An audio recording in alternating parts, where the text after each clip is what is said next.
اگر دنیا کے سیاسی نقشے پر نظر دوڑائیں تو مختلف ادوار میں دنیا کے نمایاں سیاسی خاندان اور سیاسی شخصیات اندھے قتل کی سازشوں کا شکار ہوئیں، اور اگر غور سے دیکھیں تو پوری دنیا کی سیاسی تاریخ ایکشن سے بھرپور فلم اور سیاسی قتلوں سے بھری ایک پوری کتاب دکھائی دیتی ہے۔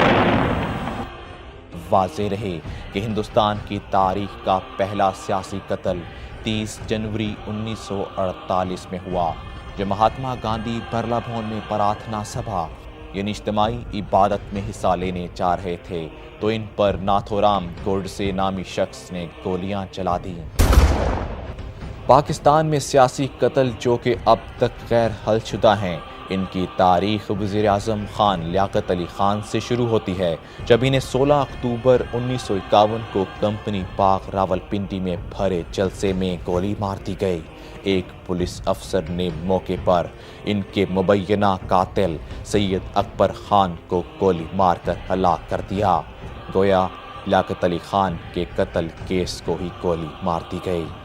22 نومبر 1963 کو صدر جان ایف کینیڈی کو سرد جنگ کے انتہائی نازک زمانے میں ریاست ٹیکساس کے علاقے ڈیلس میں اس وقت قتل کر دیا گیا جب اپنی اہلیہ جیکی کینیڈی اور نائب صدر بی جانسن کے ساتھ کارواں میں شہر سے گزر رہے تھے۔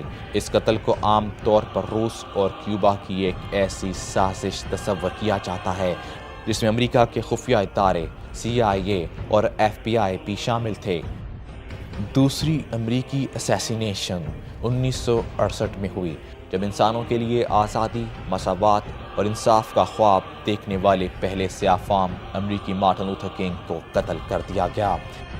شیخ مجیب الرحمن کے قتل کے تھوڑے ہی عرصے بعد مغربی پاکستان میں ذوالفقار علی بھٹو کا پہلا عدالتی قتل ہوا۔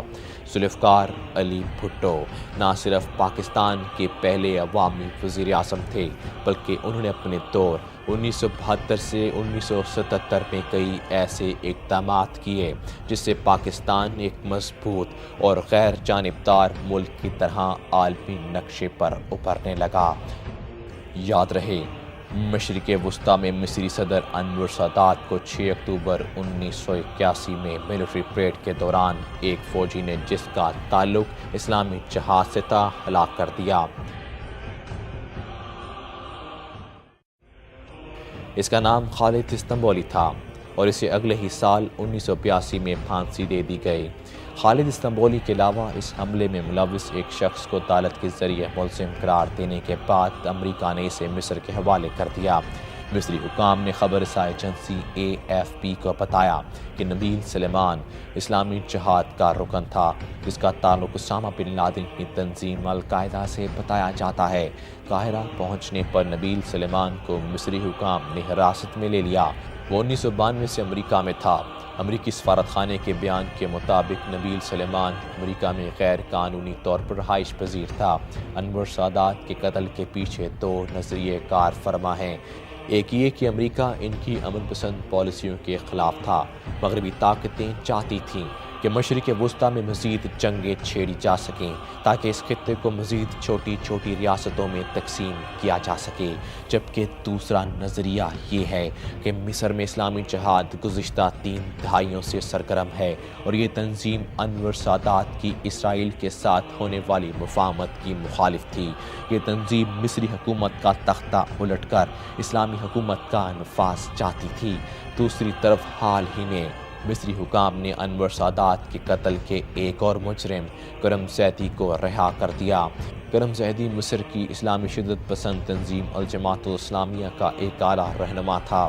ان کو انور سادات کے قتل کے جرم میں عمر قید کی سزا سنائی گئی تھی۔ ان پر الزام تھا کہ انہوں نے صدر سادات کے قتل کے منصوبے کی منظوری دی۔ کرم زیدی 22 برس سے قید تھا۔ واضح رہے کہ مصری صدر انور سادات عرب دنیا کے پہلے رہنما تھے جنہوں نے اسرائیل کے ساتھ مذاکرات کر کے ایک امن معاہدے پر دستخط کیے۔ کیمپ ڈیوڈ نامی اس معاہدے کی عرب قوم پرستوں اور مصر کی اسلامی تنظیموں نے سخت مخالفت کی تھی۔ سب سے اہم بات یہ ہے کہ القاعدہ کے رہنما ایمن الظواہری کا تعلق بھی مصر کی اسی تنظیم سے ہے۔